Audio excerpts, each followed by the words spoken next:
It's really great to have you here this afternoon with us. I'll just run over some information for the session. Closed captions will be available during the webinar. Please click on the closed caption button to enable these at the bottom of your screen.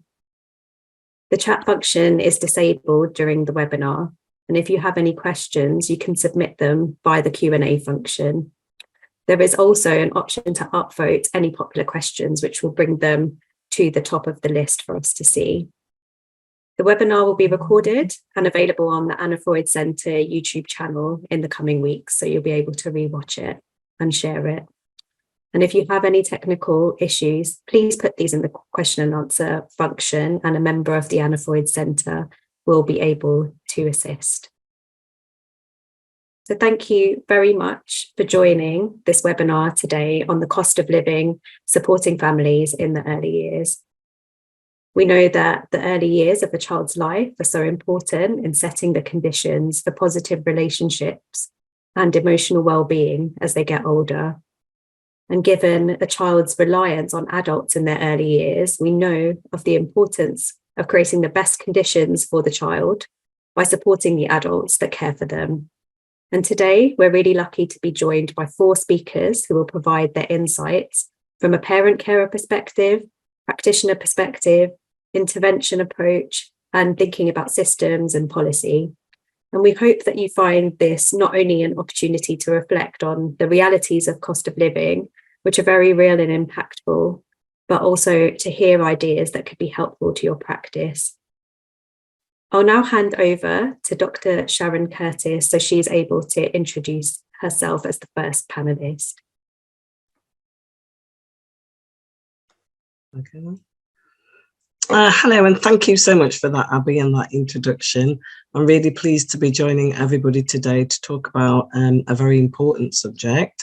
So I'm Dr. Sharon Curtis, and I head up a purpose-built transcultural therapeutic service centre for children aged 2 to 12 years. The introduction's on there, looking at positive and lasting relationships, but working with children with social and emotional problems. I also head up Ellesmere Children's Centre, which is a children and family centre. We're Ofsted outstanding, and we have been twice. One of the things that we wanted to particularly look at with our parents is that we invited our parents into a safe space to look at and to actually do an audit with the children and families to find out how the cost of living was actually impacting on their lives. So what we found is that parents talked about 8 particular topics: travel, childcare, food, work, job and education, clothing, housing, utilities, and access to health services. So I want to share a little bit of their voices to tell you what our parents actually thought. So the first topic that they looked at in terms of was travel and how this actually impacted on families. Most of them found that there was tax on fuel, and they wondered whether the government could actually look at lowering this. We actually had a discussion where we found that parents had actually moved children from schools that were across the city in order to cut down the travel and in order to lower the cost of petrol in terms of travelling to those schools. So they'd opted for schools closer to home, even though that was not their original choice. They also decided to try and work with friends and families more, to do more school drop-offs and pick-ups. They also decided to cut down in terms of using cars to go and get shopping, which they were finding difficulty. Some parents opted to stop using public transport and have begun to do walking instead of actually using the transport. Talked about the high cost of fuel. In terms of childcare, a few families said that they'd, although they'd taken the 15 hours universally, they've now decided that the children were going to be looked after more by grandparents. We're situated in an area of deprivation, and we have a lot of cultures in terms of Somalian, African, Arabic, Asian, Caribbean, many different transcultural families that use our services. Some parents had decided to stop using childcare, any additional services, because they felt as though the nursery fees could be better served in using on something else. They talked about the fact that they were worried about children not being able to access the additional hours and looking in terms of their learning and how this would impact on their children on a social level. A few parents that had opted to say that they were going to continue for one parent to be at home rather than actually working, or looking at one parent working during the day and one parent working at the night time. We then look in terms of what parents said about food. And one of the interesting things is culturally, a lot of our parents talked about Caribbean food, halal food, and the rise of that becoming much more expensive, that actually dealt with their cultural needs. Lots of parents were absolutely, although they shared the fact that they were worried about the cost of the food and how they were going to actually do that. Lots of families were talking about struggling to pay for food and ended up using credit cards, and were actually getting more in debt in terms of that. Many of our parents shared about the shame, their embarrassment, or think that actually they shouldn't use the food bank because actually that would be for others. So had actually not gone there. Some talked about the fact that they were having to pay a charge to actually get into the food bank. So our eyes were very open, and I would encourage you to actually have and create spaces in which parents can come and share some of their experiences, because I have to say that it was very eye-opening for us. One of the things that most people talked about was the milk for children and the baby formula. We also looked at some of them who had been in education that was now finding that they had to leave the education and actually go and look to get in a job in order to pay for the utilities, the gas and the electricity. One person mentioned that during COVID they could work as many extra hours, but now they'd been capped at 20 hours a month. They talked about the grants and lack of grants for educational courses as well. And things just becoming very expensive. And the area was about children's clothing and the fact that they were finding that this was very expensive. They can't afford to buy new clothes. They did feel very conscious about going to charity shops and having to buy the children's clothes from there. Some parents talked about that they couldn't afford to buy older children's uniforms, so they were having to substitute other necessities in order to buy these uniforms. So we was pretty struck by a lot of what was shared with us. They also talked about housing and the difficulty in having to rent. What we found out is that big families, the African families or the Asian families, were actually meeting together to make one meal and to cook at one certain time of the day and to put the heating on in one particular home. They struggle with the fact also that having to have lots of people living under accommodation, and it was really difficult. There was lots of talk in terms of the utilities, and we know that a lot of the parents have decided that the heating would only go on in the morning when the children were up and then dressed and it was off, and again at the end of the night was what people talked about putting it on, if not at all. Lots about money not lasting on gas and electricity, and it seemed to go really, really quickly.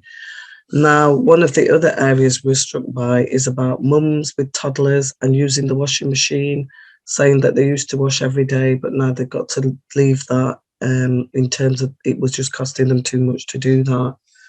And they were having to layer up the children's clothing. Our particular area is about access to health services. And we've noticed a particular rise in terms of our emergency referrals affecting children's mental health, because obviously they're living in households where parents are actually feeling quite stressed with the day-to-day living. And some of this is actually having an impact on children. There were lots who talked about the difficulties in not having access to dentists and doctors and health visitors. So we really got a rounded picture about how the cost of living was affecting our children and families, particularly in regards to that. So one of the things, and in terms of our next steps, we managed to get in touch with an organisation, and I'm not sure, obviously it's Business in the Community. And at that time, we just asked if, just before Christmas, if there were any particular organisations or workers or employees who could actually help to donate a coat. So we started just with coats, 3 things: coats, nappies and milk. So we sort of partnered with these groups, and we ended up just before Christmas with 35, and I have to say, absolutely fantastic coats that we could give to children to kind of help in terms of the difficulties surrounding clothing. We also worked with some other organisations in just getting funds so that we could distribute the nappies. The milk was a little bit more difficult because obviously in terms of allergies, what particular milks are used, the Actimel, the Cow and Gate, we've not quite overcome that particular issue, but it's something that we're working on. So, I mean, I would say it's kind of signposting your parents and trying to find in a list of useful organisations that you can actually give to those parents, or finding quite innovative ways in which to support the parent without them actually having to feel embarrassed by that. We worked very hard to kind of build good, trusting relationships with our parents, and we was actually quite blown away with the things that people were sharing with us. So it's an area that we're going to build on, and to see if we can offer support on a monthly basis. So yes, that's us. The only other thing is, in terms of, we're going to continue to offer therapeutic support to those children and families that come through the door. We've noticed that we have an increase again in terms of domestic violence and the effect on the children coming through there, and some substance misuse as well presently. But yeah, thank you very much. Hi everyone, thank you so much for having us today, and it's great to hear from Sharon about what they're doing locally, because a lot of it chimes with what I'll be speaking about as well. So I'm David, I'm Head of Policy Campaigns and Research for YMCA England and Wales. So we're a federated organisation, and you might know us up and down the country for different things. The majority of people know us for housing or maybe youth work in your local area, but we are a community provider and we respond to what that community needs. Being founded in 1844, we've been around a while. So actually we cover a lot of different areas within that, whether it's apprenticeships, early years and beyond. In early years alone, we are the largest charity provider of early years. So we provide early years education to 7,500 children every single year. And we work in the most deprived areas of the country. So half of our provision is in the 30% most deprived areas of the country. In my kind of intro, I'll cover 4 different areas. Us as a provider, as a national provider. Our workers, which I wouldn't be able to get off this call if I didn't mention what they're going through, the families that we support, and the children that we provide education for as well. So on a provider level, this is quite an aptly timed webinar. So today we released a report around the state of early years funding. So the rate that's going to be for 2023-2024 has been released, and actually it doesn't keep the rate of inflation in mind. So for 2-year-olds, we're seeing an increase on average of 4.4% in the early years funding rate, and actually for 2-year-olds it's increased by 3.2. For 3 and 4-year-olds it's increased by 3.2%. What that looks like in practice is half of local authority areas have increased by less than 2%, And if we keep in mind that the inflation is at 10.1%, the national living wage has gone up by 9.7%, then actually this is completely outstripped in terms of that increase in funding and what it actually costs to deliver. So we've estimated the shortfall in funding for 3 and 4 year old places at 7% and for 2-year-old places at 5.7%. And this is the impact since the inflation rate, since the cost of living crisis, but this isn't new for us. So for YMCA, we've estimated that for every child, every hour, we lose £1.9 in what it takes to cost to deliver our services versus what we get from the government. And that's particularly unique to us as a provider that works in disadvantaged communities. We don't cap the places in terms of, X amount of privately funded places and X amount of just government funded places. Our settings are open to anyone. And some of our settings are 100% government funded places. So there's no way to offset the low funding rate from the government. And when we look at the research into what we've done in our settings, you can see in our highest deprived settings, there is far more additional needs. There is less funding in those settings, and there's far more complex cases. And in the lowest deprivation settings, so in those more affluent areas, there is less need and more additional funding. The pressure also then sits on in the future and when we look into the next year on those self-funded places as well. So the fact that the government hasn't kept pace with inflation means the providers, if you are providing to privately fee-paying parents, then you're going to have to pass on your costs somehow, right? And it's going to go directly onto them. And that becomes a big challenge as every family is feeling the squeeze. So actually, all that funding, that extra bit that's been, that shortfall I mentioned, so that 7 and 5% shortfalls that we're seeing are simply going to be passed on to parents. And for a provider like us, that's simply not going to work because you don't have enough private fee-paying parents. The additional level of need I wanted to unpack slightly. So in our settings, we see a lot of children who have speech and language delay. This is completely rapidly increased because of COVID, which means we have to operate on reduced ratios to support those children. On child protection plans, we have a lot of children in our deprived settings on child protection plans, and it can take up to 8 hours of a worker's time to attend meetings or write reports on those children. And equally, our SEND provision, we find it far harder to apply for SEND provision locally, and equally to actually just get a diagnosis for that child as well, which means we have to spend a lot more time, a lot more money to try and get that over the line.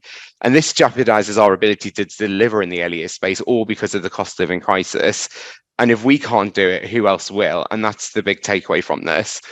Our workers are really struggling. This is one thing I want to hit home. We've got fantastic staff, but our hands are simply tied because of the rate in which the government gives us to provide their service. So we're seeing that our workers can't afford petrol. They sometimes come in incorrect uniforms because they can't afford the shoes they need to be able to do the job. They're asking us for more wage advances, and they're asking to use our food banks. We're a full community provider, so we often have food banks and community pantries on site, but it's a sad fact that some of our staff are having to use them as well. But what we're doing to offset some of that is looking at things like making sure our workers are having a full hot meal with the kids that they support. We're widening our support services. So as I said, we're a housing provider. We're very good on benefits and maximisation, that kind of stuff. And we're making sure that they can receive some of those services, all those kind of community shops and pantries that we run as well. We're washing uniforms for people as well, so taking that additional burden off. And we're just going above and beyond to do as much as we can, but obviously the constraints are there. And as every provider knows, there's a huge recruitment and retention crisis at the moment. You can get paid far more by working on a aisle in Tesco versus actually doing early years. And in terms of recruitment, it's completely impossible to recruit at the moment as well, which creates an additional challenge. We've done some extensive research about the cost of living with our children and the families that we support. And that's both the families from the community that use our settings, but also the families that are in YMCAs themselves. So we tend to have a lot of mother and baby units and that kind of thing, that where we support young families who are struggling. And the biggest things we're seeing in the cost of living crisis is that food is the first thing to be cut. Families are moving from 3 meals a day into 1 and 2 meals a day, and the food they're going for is much more unhealthy. I spoke to one mum when we did these focus groups that now says she cuts an orange into 4 so they can have one slice, one quarter a day, rather than before they'd have 1 a day. That's the level of what they're going to. We've got children turning up to our earlier settings with a packet of cup of soup and a tin of beans saying, please heat these up. And our food banks are running dry basically across the community because they're so overused.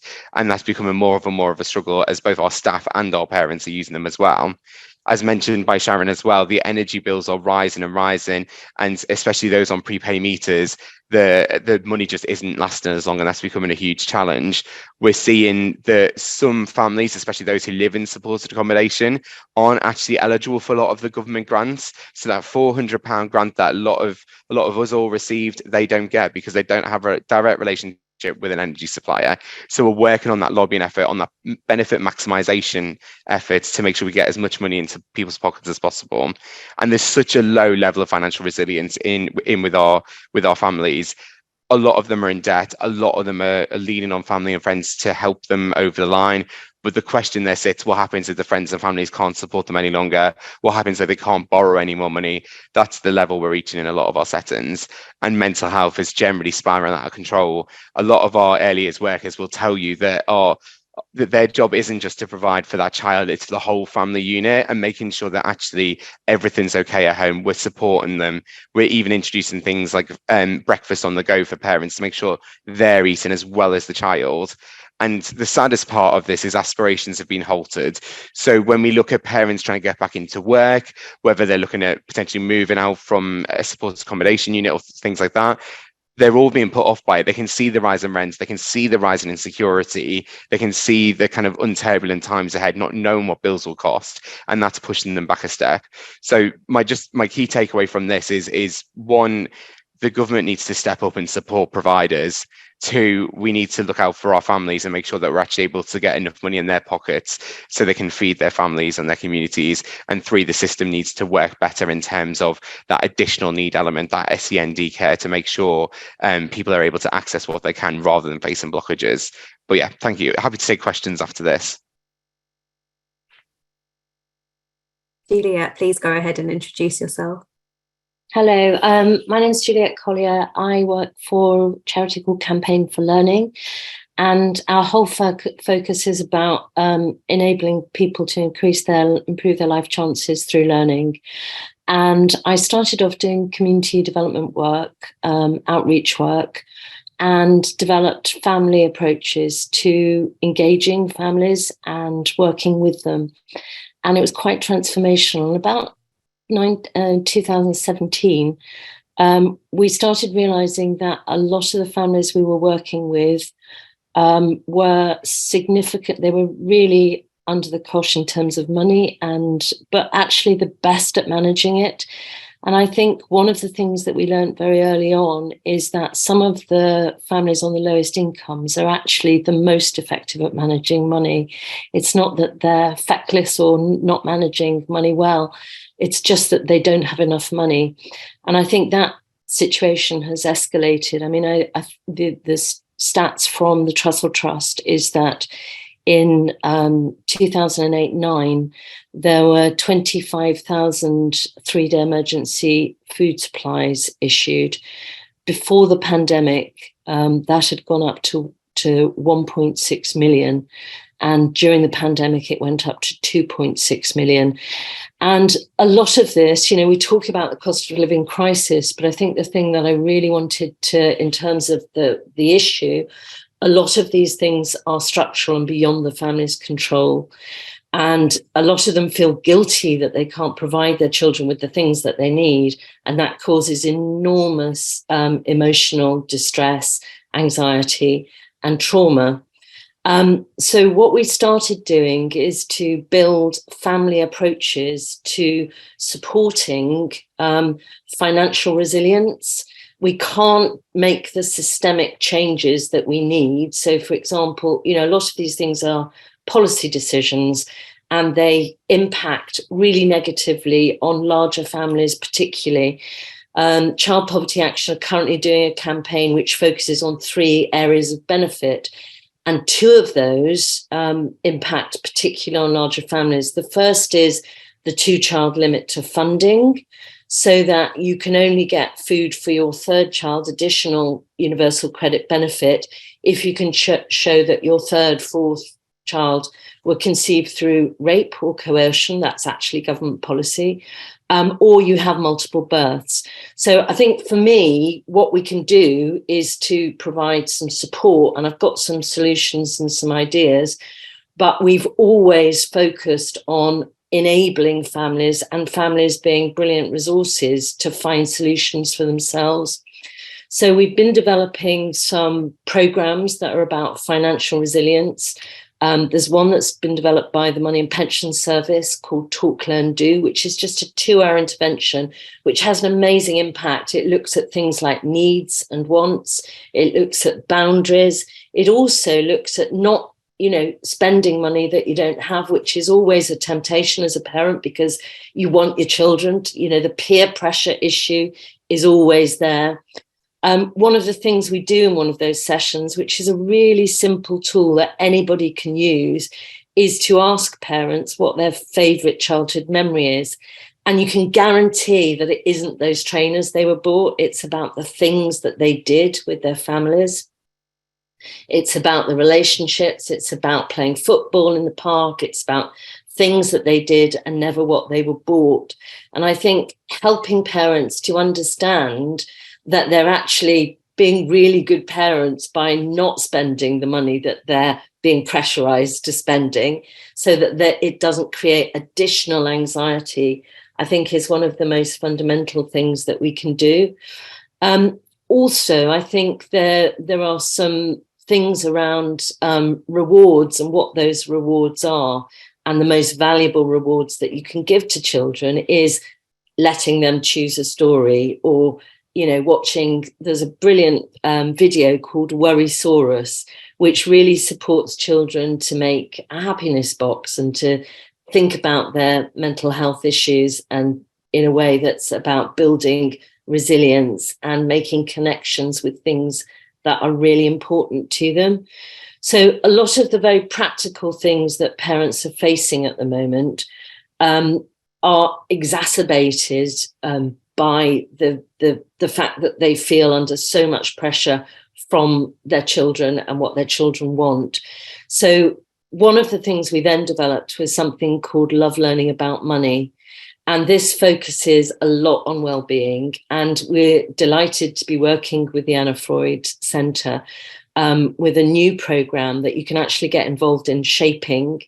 It's specifically for children with special educational needs and mental health disorders, and for families with children 7 and under. So really relevant to this network. There's an opportunity to get involved in consultation and focus groups in March, which we're actually incentivizing both for the families that get involved and also the practitioners that get involved. There's vouchers for them to participate. And then from June through to November, we'll be rolling out free training, which will provide all of the resources that you could need to help families. I also wanted to talk about a couple of really important signposts that you can, because one of the issues for me is, as when I was doing community outreach, is that you'd build a relationship with families and they would disclose things. And we know that often people don't address, quite serious problem debt issues. They try, it's that classic, don't open the envelope until they're really at crisis point and they're losing their, all of that stuff. But actually, as a practitioner working in early years, you have a real opportunity to start that dialogue, not to become a financial information source, but to signpost to really good support. And the first place I would recommend that you go to is actually Money Helper, which is run by the Money and Pension Service. On that, you've got a money navigator tool, a money management, you've got benefits advice. debt advice, all of that stuff, really high quality, all free. I really love the Money Navigator tool because it enables a family to put in details with no personal information at all, that gives them a direct plan of what they're going to be, what they need to focus on. You know, what are the priorities? What's the crocodile nearest the boat? That kind of thing. Those levels of support are absolutely there at your disposal. And it really annoys me so much that if a family is Googling for debt advice, the things that will come up first are the things that are companies that want you to pay money for them to do the work on your behalf.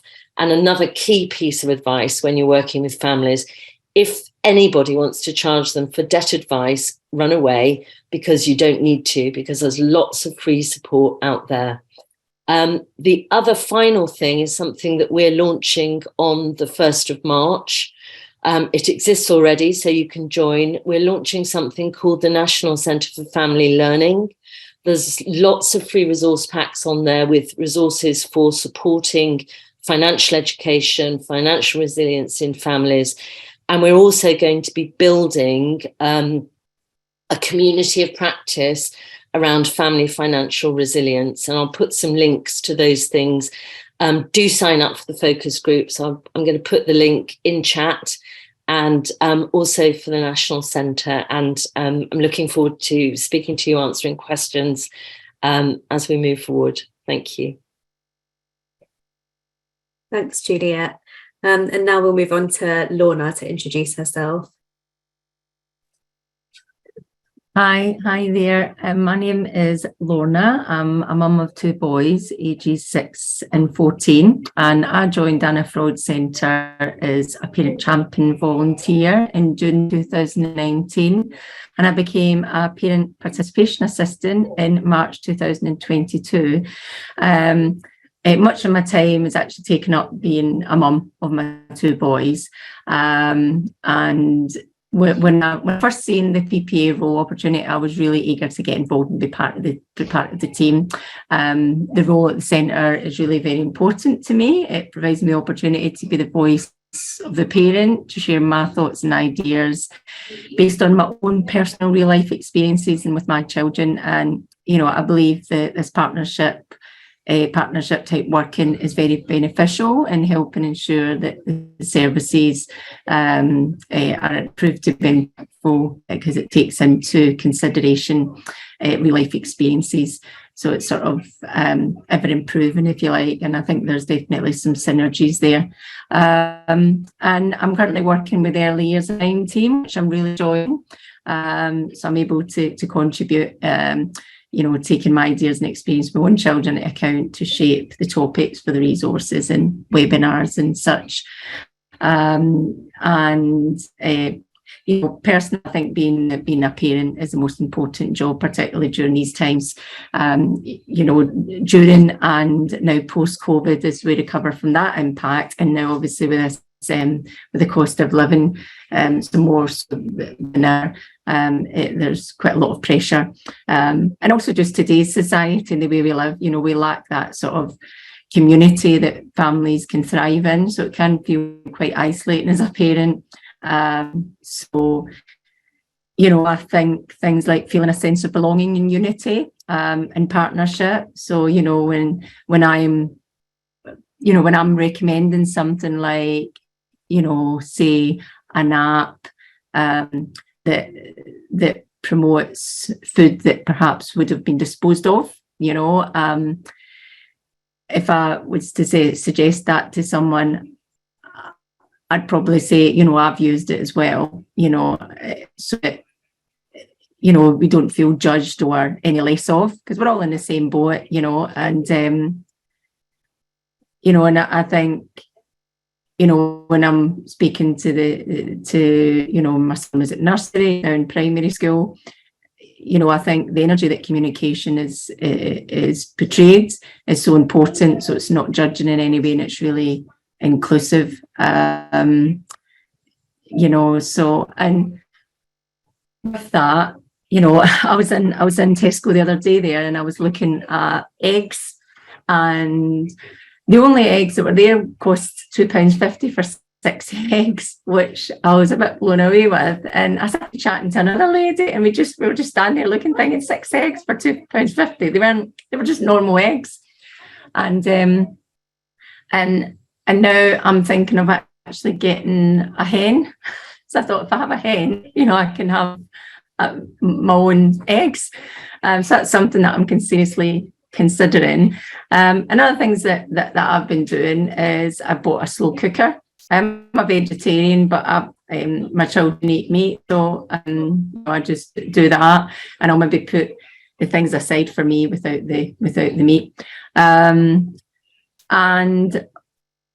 also I use some apps that I've said before, and I think my 14-year-old in particular can be like, oh, what are you using that for? And I say, well, actually, we're helping the environment. This would have otherwise went into landfill. We're actually doing something to the environment. We're actually saving this food from getting, so that, to help them with, if it feels embarrassed. Also, in terms of the price of things, I noticed that toothpaste, so my son likes my 6-year-old likes a particular toothpaste. It happens to be the most expensive toothpaste, and it's shot up in price. It's like doubled in price. I was trying to convince them to use the other toothpaste that was like half the price, but he wasn't having any of it. But I'm still working at getting them to convince them that the other one tastes just as nice. I also find out what times in the supermarket things are getting reduced. And I've noticed some of the staff actually tell me, they'll say, oh, this, particularly if I'm taking something that has been reduced. A chap the other day, they started to tell me what time they reduce things. So I thought that was really nice. He was just really genuine and helpful. And yeah, it's difficult. And also holidays. I find, I was looking at holidays abroad, and the holidays abroad are just like, they're so expensive during, when the kids are on holiday. It's almost impossible to take your children on holiday nowadays. I'm really blown away. I think there was a friend of mine who's got a 6-year-old, and she's actually taken her children on holiday before the schools break up. And she says she's saving about £2,500 by going 3 weeks before they actually break up. So three weeks after that, when the schools finish for summer holidays, it like triples in price. So yeah, it's I've heard other people saying that they're going to a Eurocamp holiday. So I was thinking of maybe doing that and getting a caravan abroad, if that's going to be an option. Because I think for me, and I guess other parents, it's important to have a holiday. With family. And yeah, some of the things that I do, and I sort of encourage my children to do, is journaling. So, with the pressures of today's life, being a parent, whatever's on my mind, I'll get it out and write it, get it all done.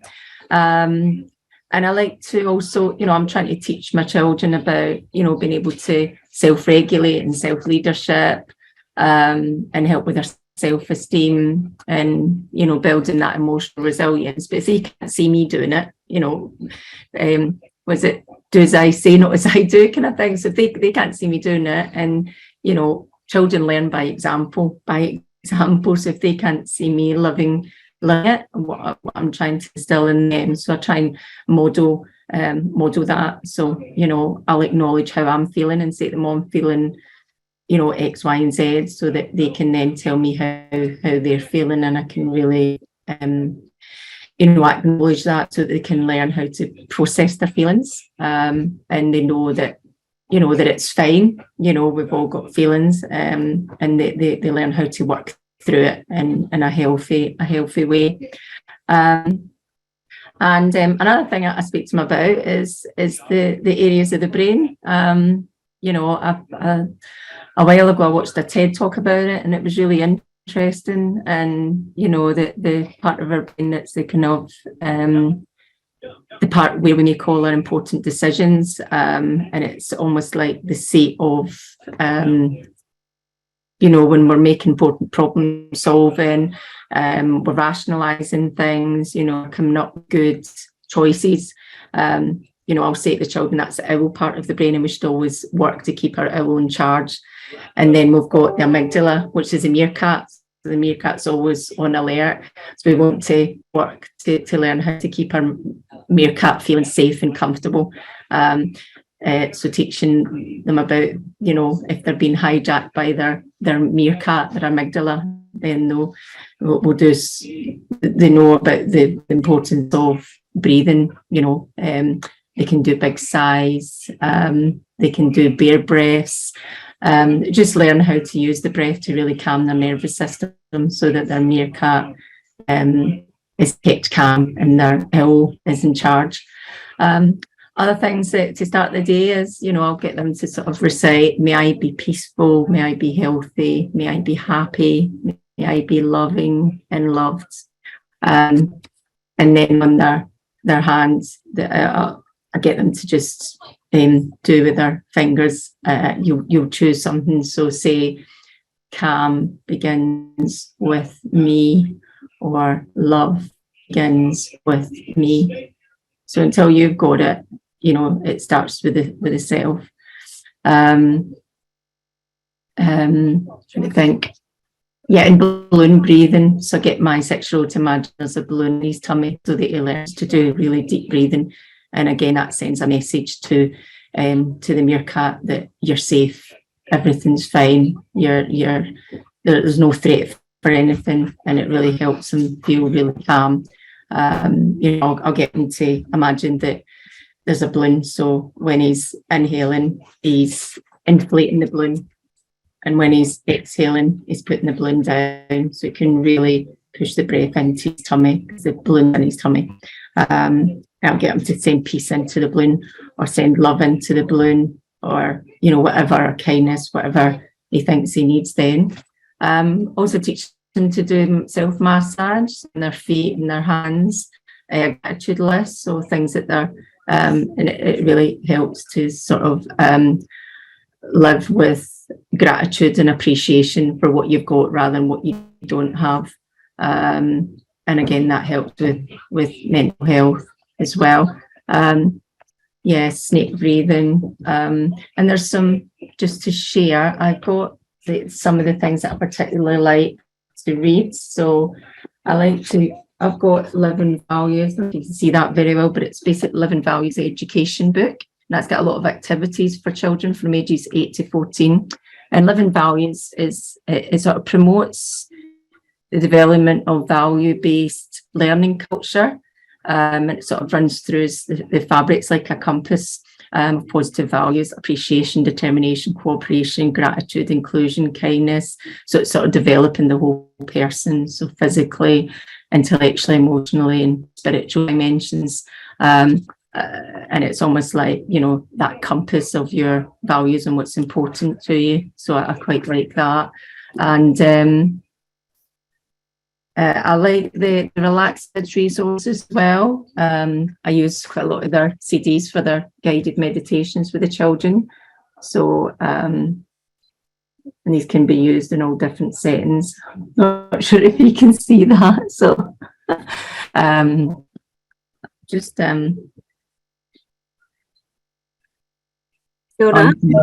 Yes. Oh, I was just going to say that it would be helpful maybe later on if you could just type some of these, share some of these resources in the chat. I think would be really good. They look really helpful. Yeah, they're fantastic. They really are. So this one's self-esteem, and they're brilliant for any age, but they are targeted to children, but really they're applicable for any age. Anger management, concentration, again, it's all guided meditations for children. Quiet spaces, little stars, that's particularly for preschoolers. Anxiety and worry. So I use these my 6-year-old and my 14-year-old. Elevator of happiness, believe and achieve, all to really help with self-belief, self-esteem, self-confidence. And this is one of my favourites as well. And they're in our curriculum, How to Nourish Wellbeing, Resilience and Self-Leadership. Neil and Jane Hawkins, they pioneered the Living Values education. And these are all the, if you want to read them for your children, the meditations.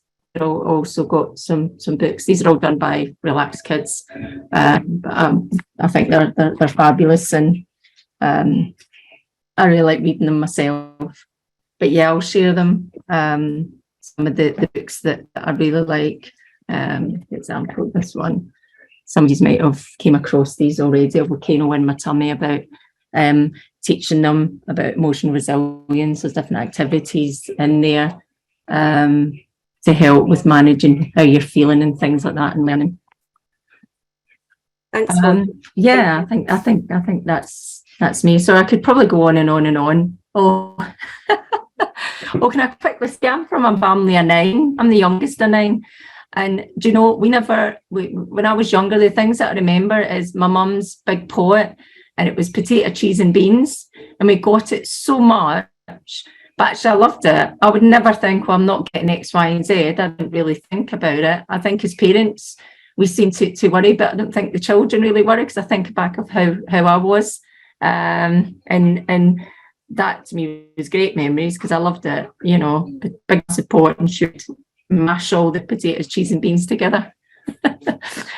So yeah, thank you.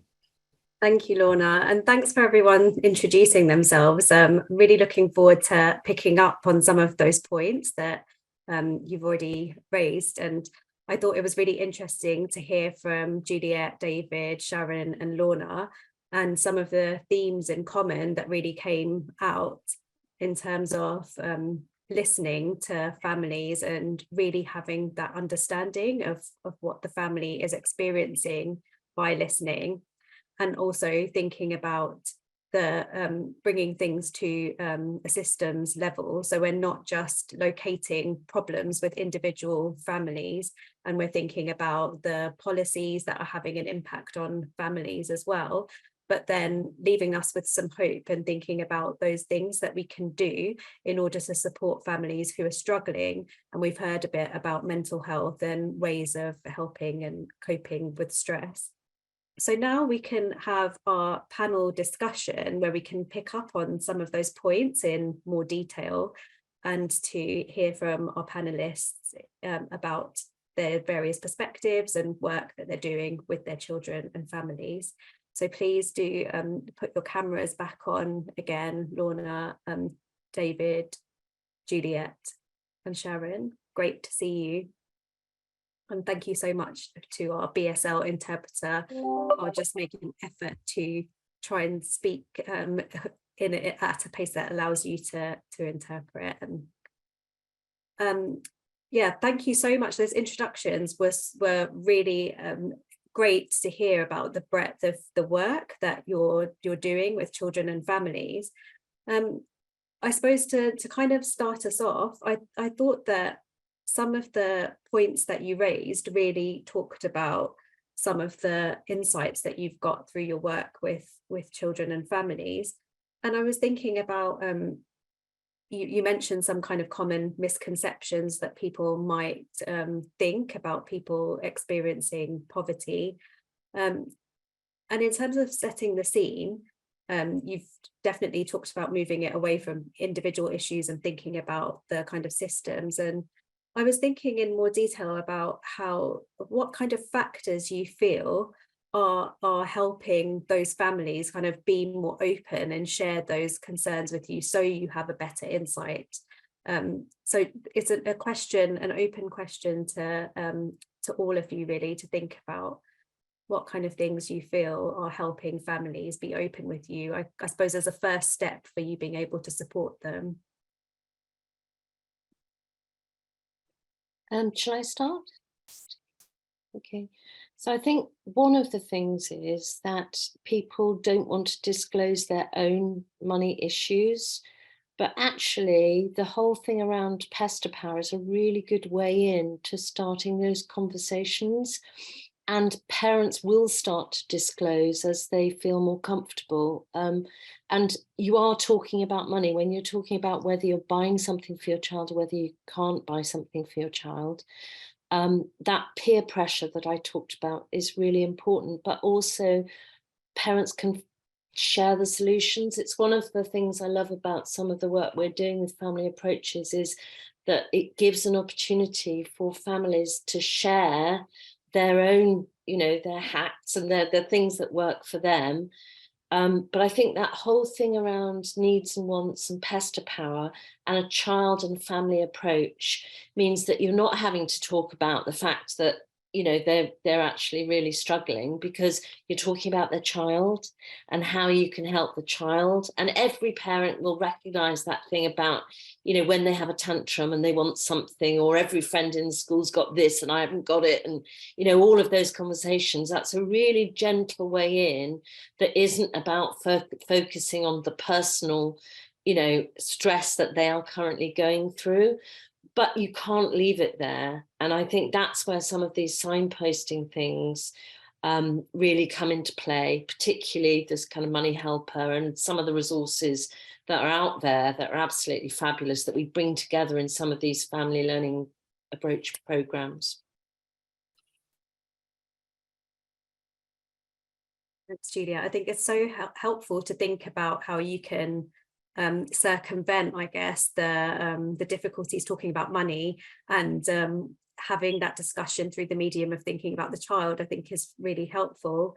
I'm wondering if David, did you want to add to that?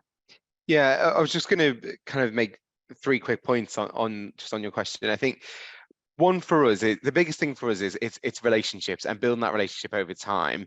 The beauty of working in early years is you will see that parent not every single day, but however many days a week they're coming in for a whole of a term time, really. So you're able to really build that relationship with them. A lot of our families engage with more than just our early years settings, as in not just the pick up and drop off of the child. We've got gyms. A lot of our early years centres might be part of family hubs, that kind of thing. And actually, we're able to build a relationship with them that actually we're able to demonstrate quite clearly. So when it comes to social services and that kind of thing, potentially being involved in a situation, often they'll come to us as a confidant or get us to come along to meetings to support them, that kind of thing, which shows the strength in how we're able to build that relationship with that family. So I think building the relationship first off, so it's not just a cold provider where they're not, you're not worried about who you're telling it to, that kind of thing. I think that's a key thing. I think the second thing, which can be it can be borrowed from the youth work setting. So we provide youth work across the country, and what's been quite revolutionary is the HAF funding, which is the half-term activities and food program, which the government introduced, which has been hugely successful. Essentially, it's activities and food for children coming together, and we've kind of robbed that model in a lot of sense for things like, as I mentioned before, around our pick and go breakfast. Everyone is able to pick and go a breakfast at their earlier setting for that parent, because essentially it's not about how much you earn or whatever. We know that setting is in a deprived area, but we're not checking your bank account before we go, do you want a free breakfast? It's actually just open access for everyone, but obviously that does cost as well. So I think that's a key thing to just remember as well. And then the last thing is just around pride. I think there's a lot of people who are entering the space who have never really been on benefits before, or might be on the edge, that kind of thing, that are now entering this market of actually needing that additional support, and it's hard for them to ask for it. We operate things like community shops. So you would pay £3 to enter this shop and you could have whatever you wanted from the shelves. It's that pride element of actually still paying for something and actually being able to not be going to a food bank, that kind of stuff, that actually we're able to restore just from having that £3 limit. So I think it's about how you give people support through pride whilst building a relationship, and on top of that, thinking about how you can universally give stuff in an area that is in a deprived area.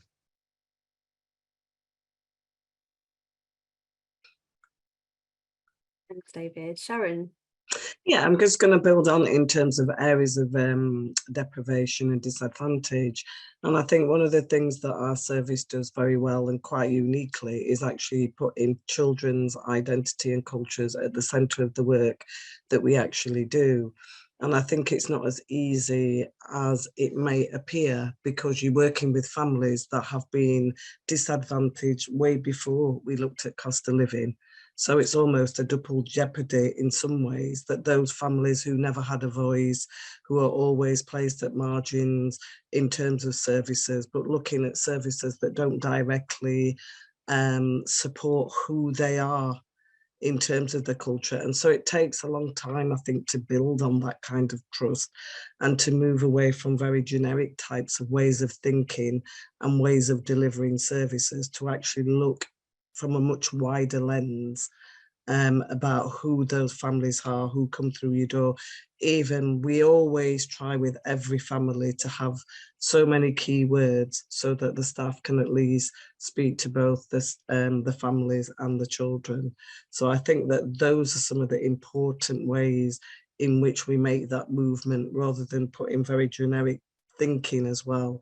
There's in various different cultures, there are things that may not apply in terms of using charity shops or going to food banks, that impact on people both religiously in terms of their family beliefs and cultures. You know, that sometimes that, you know, I'd ask services to look a little bit more broadly and widely in terms of those families that come through the door.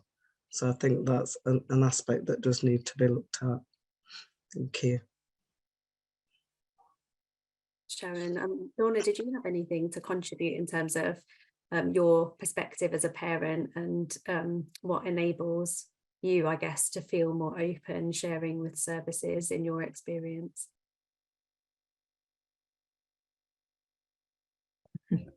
Yeah, thanks, Abby. I think sharing experience so that, you know, you're not the one, you know, it's not just a one person issue, we're all experiencing it. So I think by sharing experiences, I'll feel more comfortable talking about it. You know, it's not me, it's not just me, it's not just you, it's us together that experiencing it. So definitely I think by sharing how we've been affected, how it's, you know, my experience is, i.e. holiday, you know, just can't afford a holiday, everything's went through the roof. And, you know, I was given that example of the eggs, and then the fact that I've bought, you know, one of these slow cookers, and I managed to get a really good one, and it only cost, it was quite relatively cheap for what I'm saving, because apparently I've just found out recently that to run an oven is much more expensive, so I can chuck it all in one pot. So yeah, definitely by sharing experiences and what's helped and things like that. You know, when a family was telling me the other day that they're looking to go to Eurocamp, and, you know, it's so much that's affordable, they're able to do it rather than going to a hotel, and it's something that I never thought about. So you don't just feel that the only one is isolated in it. So you feel more open to talk about it. And also staff, you know, practitioners can talk about their experience, you know, and how it's impacted them, so the families will be able to feel more comfortable talking about it and not, you know, yeah. Thanks, Lorna. Yeah, really that the importance of kind of sharing experiences really came across, and the importance of kind of listening and picking up on what families are experiencing and doing it in a really sensitive way, I think came across from all of you. I'd just like to pick up on some of Sharon's points around, you mentioned existing social inequalities, and I think it was quite an important point, given that we know that families, when we think, I suppose, about intersectionality and all the different needs families might have, we know that there are some families that are, I suppose, overrepresented when we think about who are impacted by the cost of living and how societal inequalities do impact. So I just kind of like to open up, I suppose, the discussion there a little bit about how we sensitively support families from a variety of backgrounds with a variety of needs in that way.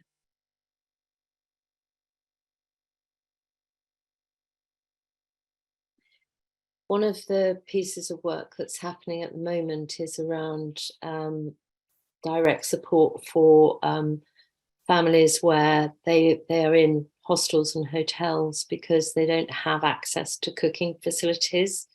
And that might be refugee families, it might be people who have been made homeless for some reason. And one of the things that they're doing is bringing them together into communal spaces where they can cook together. And that is it's a brilliant way of breaking down those boundaries and people seeing that they are all in this together and that they can share and create a community. And food plays a really important thing, kind of focus. And food poverty is one of the biggest issues for families at the moment. So having that communal cooking and communal space for doing that, particularly where families don't have their own cooking facilities in their accommodation, is a brilliant solution. And there are lots of things like that happening. I mean, the one I've looked at is in Lambeth, but they're all over the place.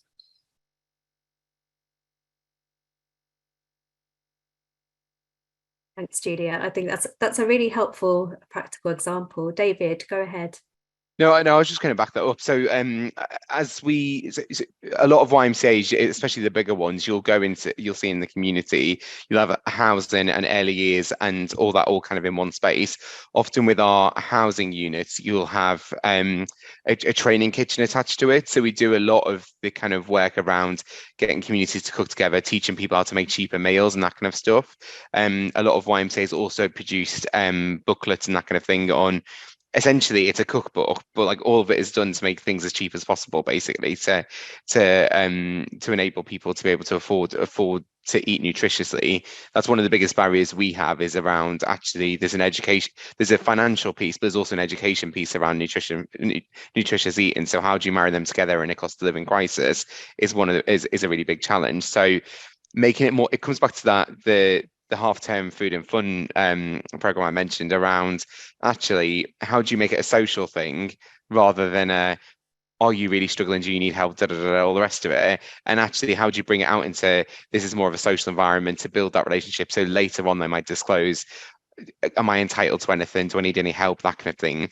I think we're in quite a uniquely lucky position in the fact that we because we deal with housing, we have benefit advisors left, right and centre that are able to help people really maximise their income, and that's one of the biggest things. Someone mentioned in the Q&A bar just around household support funds and that kind of stuff. Knowing what is available in your area is one of the biggest things, and having those posters and the comms available to your families. If you've got email lists, if you've got literally a poster as someone walks in about the different stuff they can able to access, and that's a really key thing there. So for us, especially our younger parents that might actually live with us, didn't understand they might be able to get a winter coat for their child through some of that household support fund rather than just the food side of things as well, which they were getting from other areas. And actually breaking that down was quite helpful in terms of some of the comms we were doing.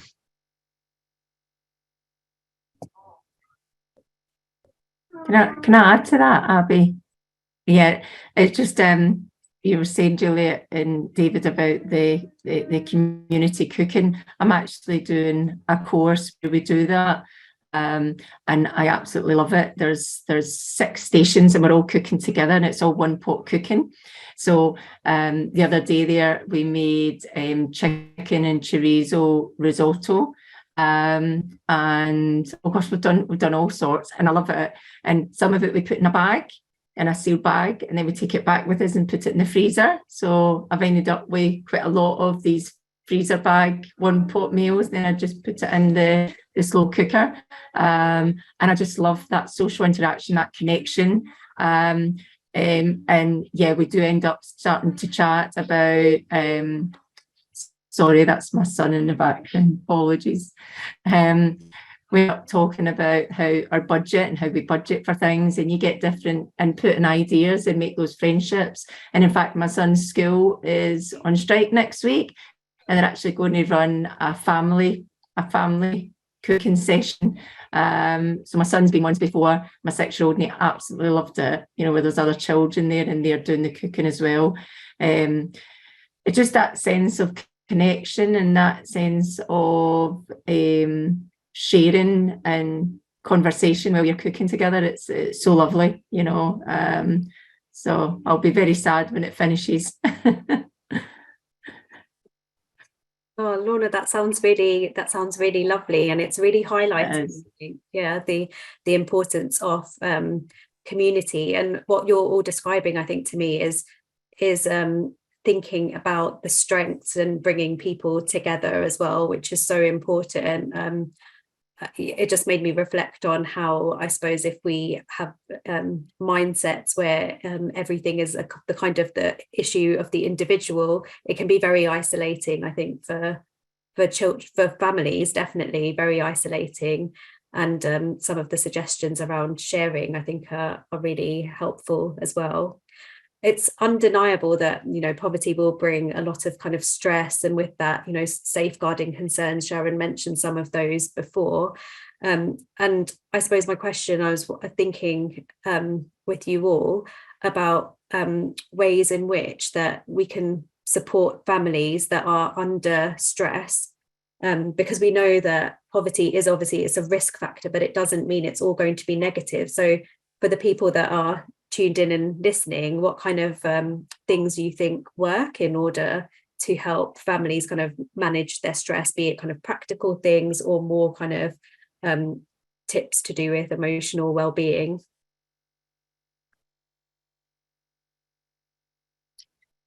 I think one of the things that we've really focused on, and we will be focusing on in the new programme that we really hope that people will contribute to, which is the Money and Pension Service new programme built on Love Learning About Money, is that it's about nurturing yourself and taking time for yourself, but also giving opportunities to, enjoy things that are cost-free, but equally valuable. And so some of the things that we do already in Love Learning About Money, for example, is to create a boredom buster box. It's a bit of a tongue twister, which has got ideas that are free things that you can do when your kids are bored and they're playing up and stuff like that, you can go back to.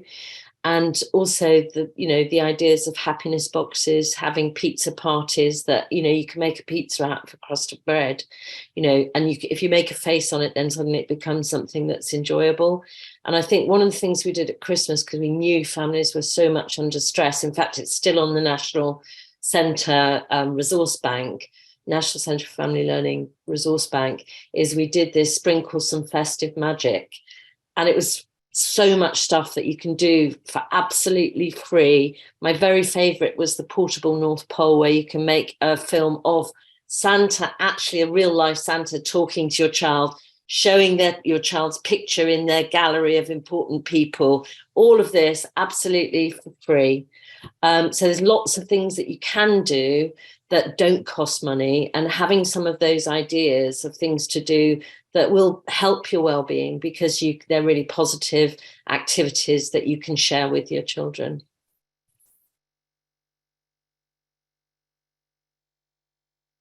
Santa idea sounds really lovely, Juliet. David, go ahead.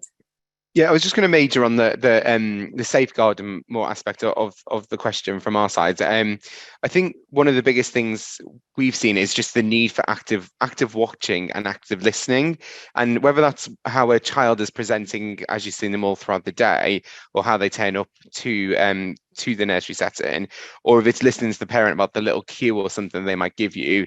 That's a really key thing that we've really had to hone in on, especially since COVID and beyond kind of thing. But one of this kind of solutions that I give an example of, one of the children that we support in an area actually had black teeth. Like, they had got to the point where they had such dental decay, a dental hygienist had to intervene. And actually, rather than coming back to the sensitivity point, rather than actually kind of like naming and shaming and all the rest of it, and actually that kind of thing, actually they brought the dental hygienist in to talk to all the parents about some of the things they needed to be doing. And equally in the setting, they're now brushing their teeth for them, which is a sad state of affairs of where we're at. And ideally, settings shouldn't really be doing that. But fundamentally, that's what the need is. That's what community needs us to do at that point. But in terms of the sensitivity point, we're doing it to everyone to make sure that actually we're making sure that all those families are supported in the same way, and you are not singling out people. So I think that's one of the key things. If you're spotting an issue, it might not just be that child, and actually something that the benefit could be widespread.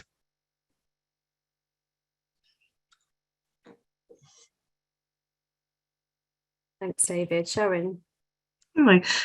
Just to mention on we've always run a toothbrushing club So it's been something like before COVID, we always do it a morning and an afternoon toothbrushing because of that importance, because areas of deprivation, it's really difficult sometimes for parents. And we used to do a visit to the local dentist, and then they used to come down and do a big story with the big teeth and the big dinosaur and all the rest of it for the kids. So there are really nice ways to do that. And just about doing what we do now is toothbrushing packs, because during COVID, we obviously couldn't do that. So we sort of do an exchange with the parents on that as well. But there's quite a lot in terms of looking at the impact. You talked a little bit about it, David, about the sort of lack of resources for SEND children. We have a high number of children on the autism spectrum, about the fact that they were missed during COVID, that we had no health visiting, no early intervention, all of those things, but about looking in terms of various different families and the support in terms of their home language. This seems to be missing a lot, that causes a lot of stress for parents in just not having that understanding. We've opened, we got some funding, and we now do a digital parent group where we can sit together, and they've got access to sort of learn from a very basic stage about how to use the internet and to look at gleaning information and using that in the home community languages. We used to do parent meetings where we would theme it around particular parents. So we'd have an African evening, we'd have a Moroccan evening, we'd invite parents in to do the cooking that related to their particular culture, but it was available for everybody across that evening. So we find that that's quite successful in that kind of learning and sharing, and the understanding for us as practitioners, as well as for the parents and children within the setting. So yeah, thank you. It's really struck me how you kind of pick up on something that you feel like is missing and then just put it into place, I think in a very non-judgmental way, which I'm sure the families, they would really appreciate a lot. So I think that's really great to hear about that as well. So I was thinking about, I think some of the issues that you mentioned as well around families with children with special educational needs. And we know that they're going to struggle, I guess, by virtue if a child has got complex additional needs, how much extra kind of strain that will put on the family in terms of trying to support that child on a practical level. And David, you spoke earlier about the extra support that your setting needs to give children and families. And there is even though it's very early on in the child's life, we know what an impact early education will have, a high quality early education will have on children's life chances. So I suppose just to reflect on that point as well, and what we can do to support children to give them the best start. I think one thing that's very interesting is the research evidence from the Money and Pension Service actually about how young children develop money habits. And it's actually before the age of 7, which is quite shocking that you're modeling, they're hearing conversations about money, and the things they learn about money by osmosis is coming from the parent. And I think if parents aren't aware of how much children are learning from them, then they're not aware of what they're modeling. And I think for me, one of the things that I found really interesting was that giving children small amounts of money to manage is what helps them learn about the value of money and become better at managing money when they get older. Now, for many parents, that may be an impossibility, but you can give them some of the money that you have to decide how they make it. There's some brilliant videos on NatWest Money Sense that shows families giving cash to the children. So in one example, they give them the cash to do the shopping for the week and they're eating Rice Krispies by Friday. There's another one where they go on a trip and they divide the money out and decide how they're spending it, but they haven't got money for chips on the way home because they've spent too much on Hook a Duck. It's that kind of thing, which is about giving children the experience of having to prioritize money and make the choices and make mistakes, because when they make a mistake when they're very little, the consequences aren't huge. If they make it when they're older, you know, they can get into problem debt, have a really, you know, things that are really significant that can impact on their lives for years. And I think letting children actually handle money, and we don't see it, it's invisible, giving them money to handle, enabling them to understand the value of money. We don't put it in jars as much as we used to, you know, and this is for this and this is for that. But giving them that experience is so important. And it also helps involve them in the conversation about, you know, actually we need to spend money on this. We have to pay for electricity because we need to heat or we need to cook or whatever it is you need to do. And that's why we can't spend money on that. And that needs and wants conversation is happens in early years, you know.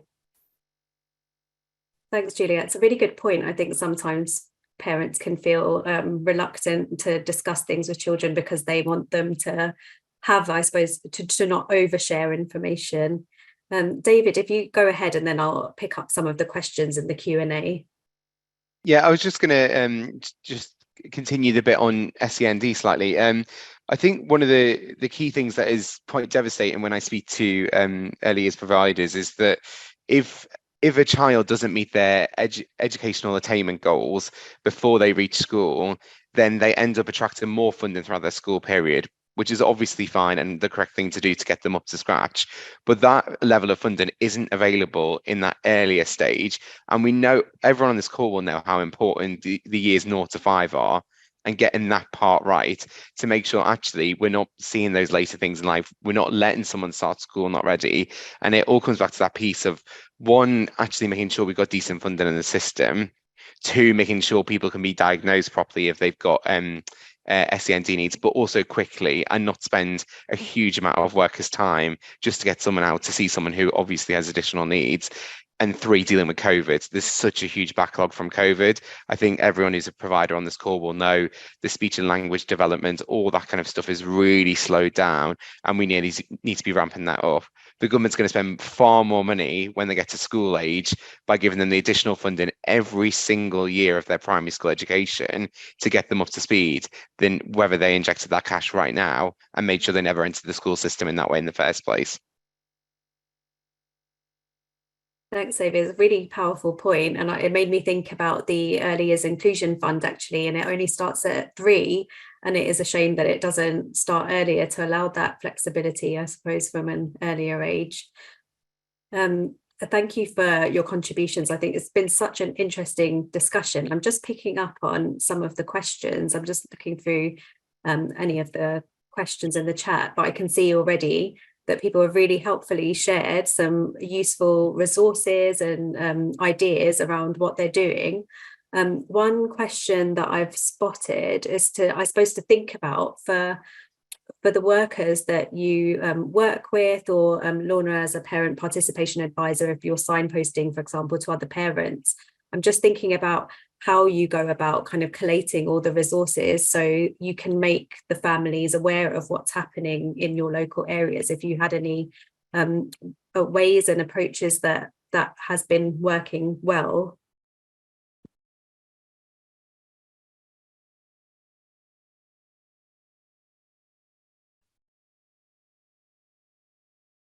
One of the things in terms of a lot of the support now is quite centralized as well as local. So what we do in the Love Learning About Money is every session has an info signpost for the parents, and it starts off being quite focused on more activities they can do at home with their child.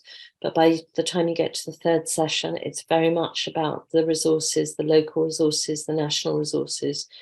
And I've put some of them into that can be shared around Money Helper, around some of the things that have worked for our families.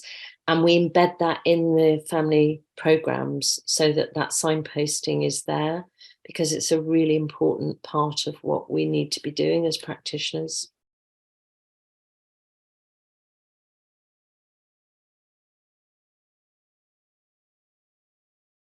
Thanks, Julia. Sharon, David, Lorna, did you have any tips or suggestions on how to any kind of best practice ways of collating information for families that you found helpful? Sorry, Sharon, go on. We've just built a database really of things that would be really useful for our children and families. So we tend to kind of like build on those things that they might use. So we used to have citizens advice inside the centre so that parents can come in and they can get that support centrally there. That used to be a real person, and then we had a virtual, it didn't work. We had a virtual computer that was set up with citizens advice, but it took so long to then explain to the parents it didn't work. But we still have got links with somebody that we can ring. We've got the autism support group that are for Black and brown communities. We kind of look at kind of health initiatives, and I have to say that there's not a lot that really cater for that variety in terms of children and families, but it's something we're working with. We've put complaints through to Health Watch, which before now we didn't even know that existed, and that was an avenue that people could talk about in terms of their health inequalities. So I think all of these things are really important to have there for when parents do come through the door, that you can actually to speak to them and about things that affect communities, kind of like the sickle cell, diabetes, high blood pressure, these sort of things where you've got real lived experiences and people that understand that can relate to the parents. So what I do is to start really slowly, look locally, and then look a little bit further to see what are some of the services that can make a difference to the children and families in your centre. So yes, thank you. Thanks, Lorna. Thanks, Sharon. That was interesting to hear about your database approach. I think sounds really useful. We just had a question actually around staff and any ideas for helping the staff who are reluctant to seek help for themselves. And I think a really important point, particularly when we think about our early years workforce, and we know that they're a mainly female workforce. We've heard about, the recruitment and retention difficulties. So David, you mentioned a few things earlier, but I'd just be interested to hear any ideas. Yeah, this is, I mean, it's one of the most heartbreaking areas, really. It's, people should be coming to work and getting a fair, decent wage. And for us, who provides various different things, not just early years, we can see across the board that they are the lowest paid workers we've got, and our hands are genuinely tied in how much we can pay them based on the government funded rate. I think in terms of those tips and tricks, I think we don't have a lot of money. We're a charity, right? We need to think of innovative ways to be able to support our staff. Some of that is, as I mentioned before, washing of the uniforms. It's one big energy cost you don't have to deal with. It's providing a full uniform, even down to like trainers or what are the plastic shoes called that people have? Crocs. Is it Crocs? Whatever your uniform is, providing the whole uniform, not just just a polo top or whatever it is, and making sure they buy the rest themselves. And I think the other thing is maximizing everything you've got. If you've got hot meals going to all your kids, why would you not just add on one more for that member of staff who's supporting those kids all the way throughout the day and allowing them to sit and eat with the children as well? Obviously, it's probably going to be quite a stressful meal, but at least they're getting at least one hot meal a day in your setting. You're seeing they're okay with that. I think also just from a really kind of techie HR point of view, one of the things we've really streamlined is advance payments. People are really struggling, especially if they're getting big bills they're not expecting in one go. So we've been able to, in a lot of our different locations, quite streamline how people can access advance funding. So getting their pay a little slightly early because they've got a bill they need to pay or whatever it is. Obviously, in some areas that just kicks the can down the road a little bit, but it's just that little bit we can do to help in all those circumstances. Can I just add to both of those very quickly? The response about creating the local directories, one of the things that I found is most useful is actually the parents, because different parents, they actually support each other because one of them's using a service that's really effective. So creating a space for them to share the most effective things that they are doing or the services they're accessing, and making sure you keep that centrally to share with other parents. Also coming back to the supporting staff, one of the things I think is really useful is getting your staff on practitioner training for family financial education, because the number of practitioners that say they've learnt so much that they'll use themselves when they attend that training is huge. I mean, people are learning things that they didn't know about. I even had a colleague the other day within Campaign that said exactly that. I've learned so much just from sitting in on a family financial education programme. Yeah, just to share from my perspective, you know, when we're saying about the practitioners kind of not, you know, prioritising themselves, you know, what a method that I will sometimes do is ask myself the question, you know, what does Lorna need? How does Lorna feel? And it just helps me have better self-awareness and self-understanding, you know. So asking what does Lorna need? How does Lorna feel right now? Yeah, that's, I find that quite useful to figure that out. I think it's important to figure out what it really is that brings you joy. What really is it that, you know, what's it like doing as a hobby? You know, do you like doing crafts, to be creative? You know, really sort of finding out what that is, where you really get lost in it. And it will really help to get into that relaxed state, and also gratitude as well as being thankful, and the breath as well is really, really powerful. And something that helps me as well, if I'm going through something quite difficult, I'll say to myself, it's only temporary, this will pass, it's not forever, you know. Particularly when my son was really young and I was absolutely exhausted constantly, and he had me up the whole night feeding, and I just kept telling myself, this isn't forever, it's temporary, and you know, and really trying to enjoy it. So, yeah. Thanks, Lorna.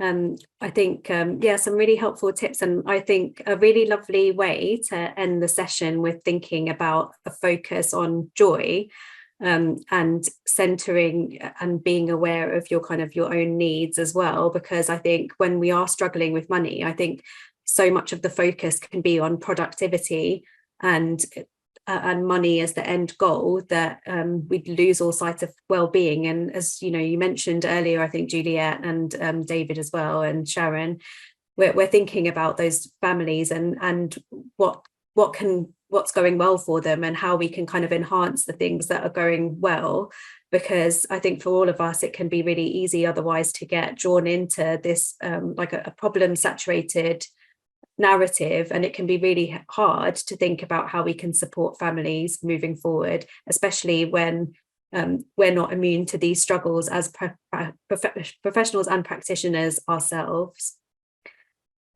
So I'd just like to say thank you for everyone who took the time this late afternoon, early evening now to join. As you can see, it's getting quite dark in some of the rooms that we're in, and we have a link that's been posted in the chat as well for you'll be directed to the feedback form, and we'd be really grateful if you could just take a couple of minutes to complete the form, because it's really helpful for us informing our future events.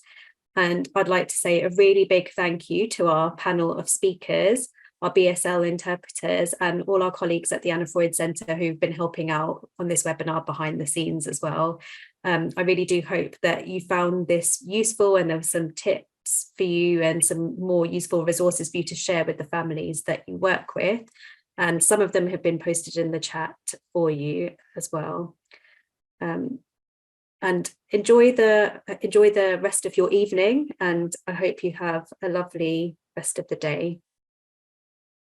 Thank you very much.